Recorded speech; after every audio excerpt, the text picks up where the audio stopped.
Welcome back. We're back. And we got a new name. Yeah, so we told you guys last week to subscribe because we're trying to work on a new name because of the confusion with Nintendo and the video game. So we did change the name. There's a lot of podcasts about that game, Super Smash Brothers. And did you ever play that game? No. I never played it either. And who knows? Why would there be that many podcasts about that one game? I don't know. Coincidental. So anyways, we changed it to something a little bit more tropical. Yeah, we did.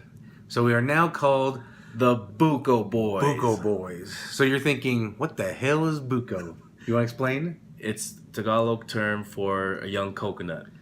Yeah, so in the Philippines, they call it the young coconut, and that's when it's the best. It's the flesh is soft. You can scoop it out with a spoon easy. The juice tastes better. So. The juice is better. There's more juice in it, actually, more water in it. And then they use it all the time for recipes. One of my favorite recipes is Buko pie. So basically coconut pie, and it's amazing. Not coconut cream, Buko pie. Yeah, slices of thin coconut. Yeah. Young coconut, so it's soft. Do you have a favorite Buko recipe? Not a recipe, but like... Or treat? There's a... Pretty much just raw. Yeah, just eat it. Just chop it and eat it. Yep. With a spoon. Yeah, well, drink it first. Yeah. So good. So now you can look for us. We're going to start, the formats are changing now as we speak. Buko is spelled B-U-K-O. Oh, good point. Yeah, B-U-K-O, Buko Boys.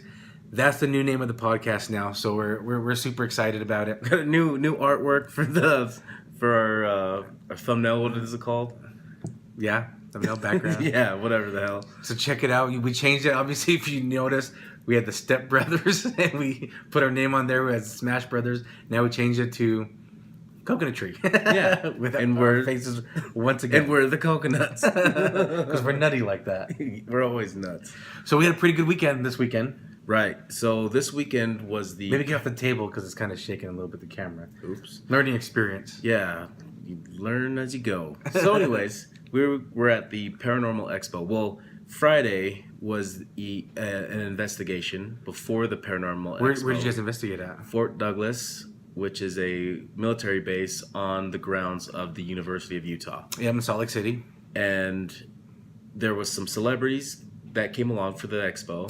Talk about these celebrities. I was excited for these celebrities. So the one I was excited for was Chip Coffey. Yes. Psychic medium out of the Atlanta area. Because he was featured a lot on Paranormal State. That was a paranormal show. Yeah, that's where we first seen him. And what was funny is the very first time that I had seen him on the show, okay, I was like, what the hell is this guy doing? Because in the episode, it was... somebody was buried in the grounds. Well, and Chip Coffey doesn't know what was going on when he got there.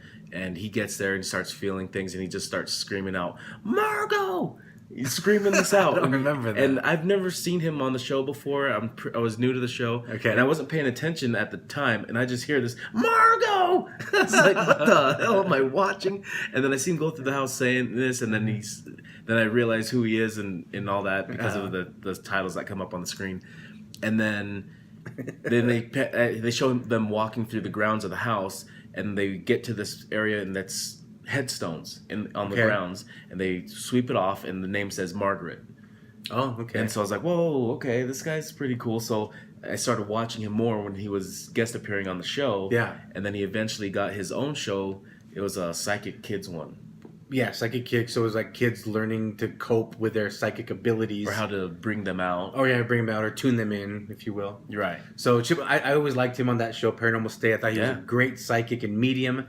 I always liked him. I liked his energy, too. He's pretty... flamboyant. Very flamboyant and diva-like. Yeah, he's such a diva. He's actually just advertised today he's going to be doing... there's a special on Discovery with Josh Gates, who I just met like a month ago. I just met Josh Gates. He's got his show, not Destination Truth. That's his old show. Expedition Unknown. Oh, yeah. Okay, Expedition Unknown. So he was just here for an expo not too long ago. I met him. He was a really cool guy. And so Chip Coffey's going to be doing a special with him. And they're going to be doing pretty much a gallery reading that we attended of Chip's. Okay. That gallery reading was pretty cool. Yeah, we'll talk about that too. So other celebrity was Ben Hansen. Ben Hansen, he had that show on Travel Channel, Fact or Fake. I really like that show. He's actually from the Utah area. Yeah, Utah County. From Orem. He was from Orem. And his family's still here in Utah. But he lives in Huntington now. Huntington Beach, California? Yeah. Oh, Yep. I actually didn't know that. Okay. And so he was there at the investigation, and he was in a cool spot the whole time. And there was also the eldest daughter from the family who the Conjuring movie was based on, Andrea Perron. Yeah. So and we actually interviewed her, and we will be playing that for you guys after we talk about what we want to talk about. Yeah. All right. So in the investigation, you showed me this morning some evidence that you were able to capture EVP, so electronic voice phenomena. This was actually recorded on an iPhone. Oh, was it the voice memo app or was it the camera? No, it was the camera app. Okay. But there was just a black screen because it was in the dark. It was in the dark. So the audio was all we cared about, but what we got was all audio anyways. Uh-huh.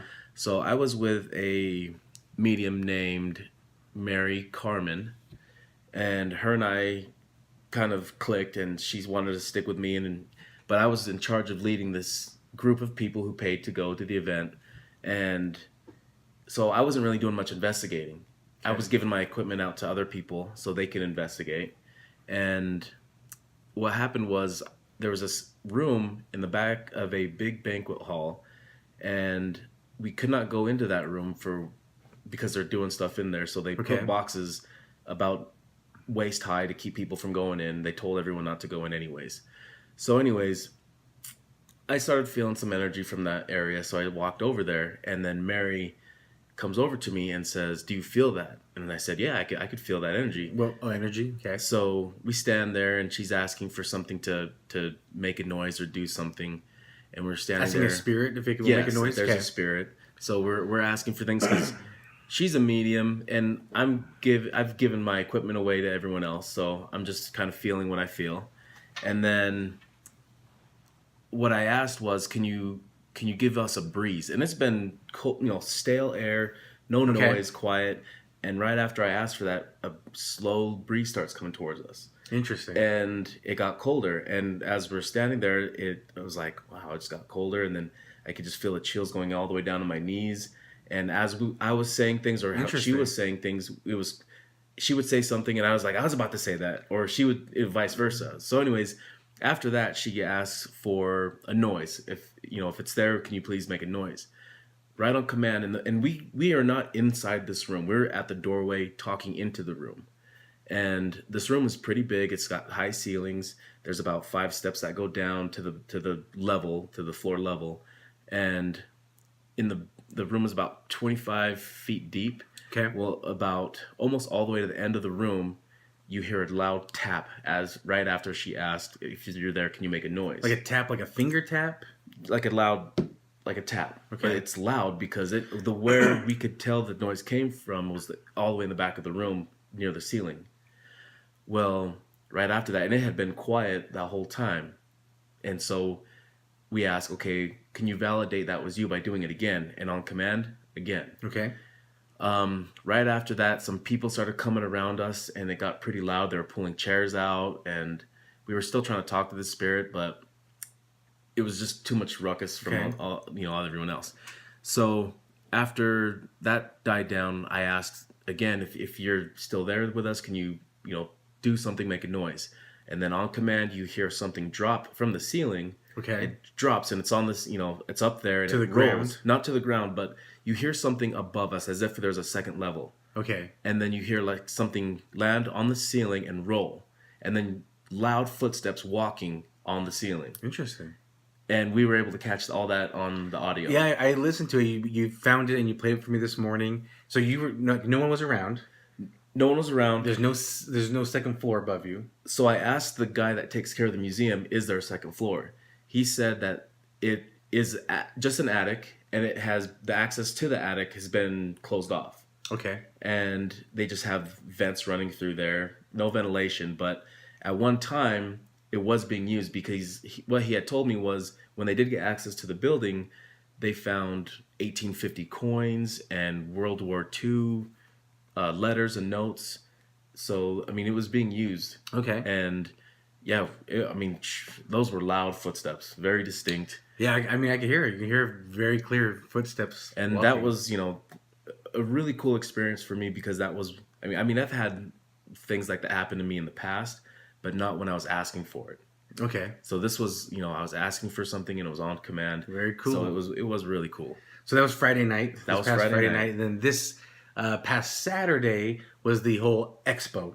Yes. And that was over also in the Fort Douglas area of close to the University of Utah. Right next on to the it. grounds. Yeah, on the grounds. And so a lot of people had booths and they were selling items, whether it was handmade projects or crafts or, obviously the celebrities were there and they were doing autographs and books. And so there was a lot of vendors were there. So it was pretty cool. But at the end of the night, Chip Coffey did a gallery reading. Which was amazing. Yeah, so basically, you bought a ticket, and depending how much you paid, was your position in the room, and basically he just kind of felt the room, and he said, if you want a reading, raise your hand, and he will, if you want to talk to someone that passed, or if you want to kind of get a feel for, I mean, he can't predict anything, but if you want to get a feel for your relationships, your finances, different things like that, if you're gonna die soon, I guess, but he kind of feels it out a little bit. And so he just kind of randomly picks where he kind of feels led to. And so I would say, I don't know, like 50 people were in there? Yeah. About 50. And he called on some. And I'll share maybe one of my most memorable moments. Okay. And if you got one, I hope I don't take yours, but we haven't talked about it yet. But I'm sure it's the same one. I hope not. So he picked this gentleman with a beard. Is it this one? It is, but I have a different story about it. So he asked this gentleman to stand up, and he asked him, who do you want to connect with, and he said his father. So let me know if I missed something too, because he did quite a few readings. Mm-hmm. So he said his father. I want to talk to my father that's passed on, and to see how he's doing, I guess, on the other side. And he said, yeah, well, your dad. He said he's proud of you. And he says, your dad's telling me what's up with this kid shit. So he said, no? That one wasn't kid shit.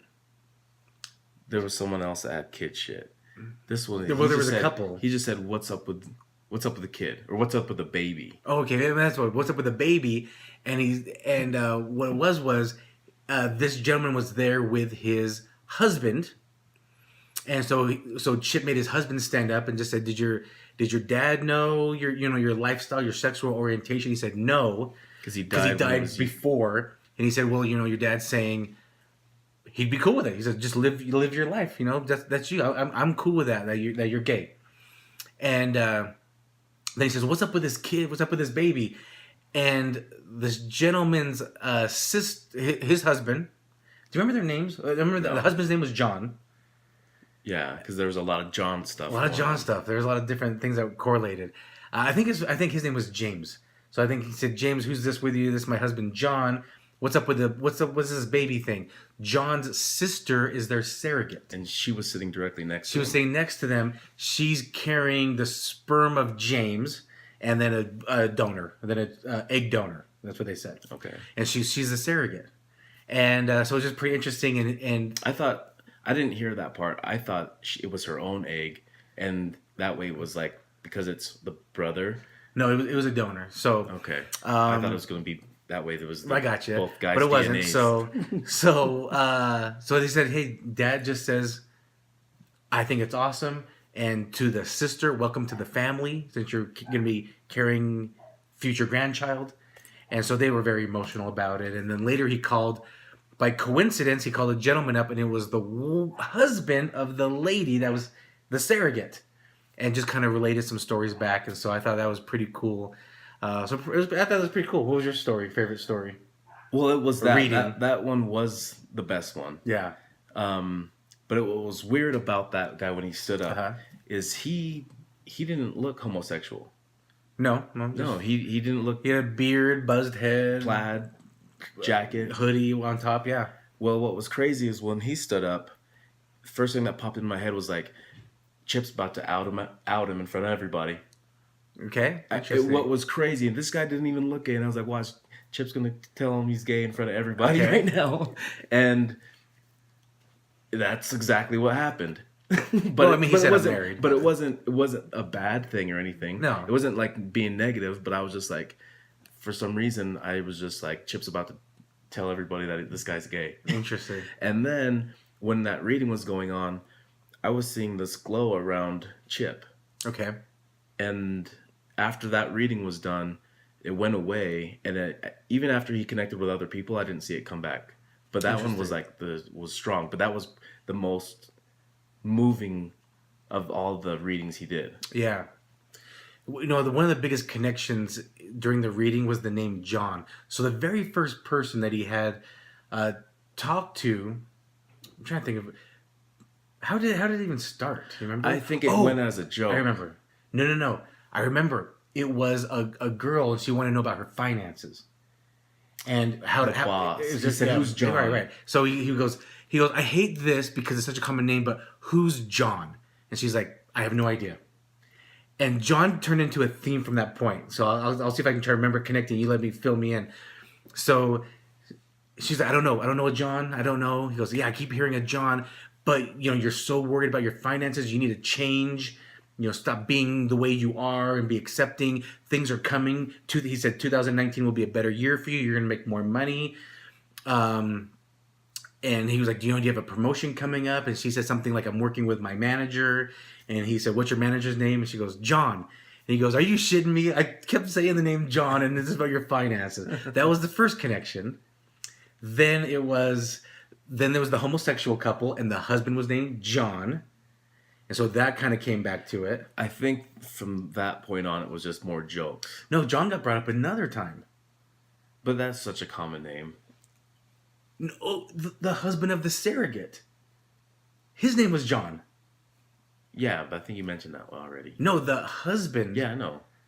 The husband of the gay man is John. Yeah, I know. The husband of the surrogate woman was named John. No. Yes. Because he stood up and said, what's your name? And he goes, John. No, I don't think both guys were John. I think it was. No. Because he freaked out. John kept coming back. It was a running joke at that point, and they kept saying it as jokes, but it wasn't. Because he goes, let me guess, is this John? But it was. He did do that with another couple, and it was no. But he was looking for his brother. brother. But it happened a few times, and then it was turned into a joke the rest of the night. Well, then another time, it was a lady trying to connect with her dad. I believe it was trying to connect with her dad, and he goes, "Who's crying?" Or maybe it was a woman connecting with somebody, but he goes, "Who's crying?" She goes, "It was me. I cry." Who do you cry listening to? John Denver, the artist John Denver. Yeah, so John came around again. So John kept coming up quite a few times. So it was pretty interesting how that kind of came around full circle during the gallery. So it was pretty fun. It was a pretty interesting gallery. My first time in a gallery. Yeah, my first time doing a gallery reading like that too. He didn't pick on us. Yeah, but I didn't really care to talk to anybody on the other side. Like I didn't have any questions. Yeah. I just wanted to raise my hand to be a part of it all. I mean, if you picked on me, I had a couple people in mind. I was our grandparents in mind. Yeah, and I had some friends that passed away. And that's okay. But it was pretty fun. And then at the very end, we sat down with Miss Andrea Perron. Mm-hmm. So quick story again. If you watch the movie The Conjuring, this is where it was based off a book and a family, real life. So the movie was based on real life happenings. They obviously embellished and dramatized and peeled back. They Hollywooded up. They also peeled back on some stories because they were very extreme. Yeah, they were too scary to add. Like they didn't want to have people running out of the theater. So even though they would put it in, the producers or editors would take it back out because it was too much for people. Yeah, one story, I got goosebumps when she told the story. It was pretty freaky. And it wasn't that because they didn't play the copying game, they played hide and seek. Did they do that in the movie too, play hide and seek? They played, well, it's like hide and seek, but it's the clapping thing. It wasn't, they try to correlate the real story and just kind of make it. Yeah, I remember in one other podcast we did with Tim, we talked about scary movies, and that we all talked about we really liked that movie. Yeah, and she told us a lot of things were true, and it was very scary. And obviously in the movie we'll mention it later in the interview, but they make it seem like it was a few months they were there and living in this house, and reality was it was almost 10 years. Mm-hmm.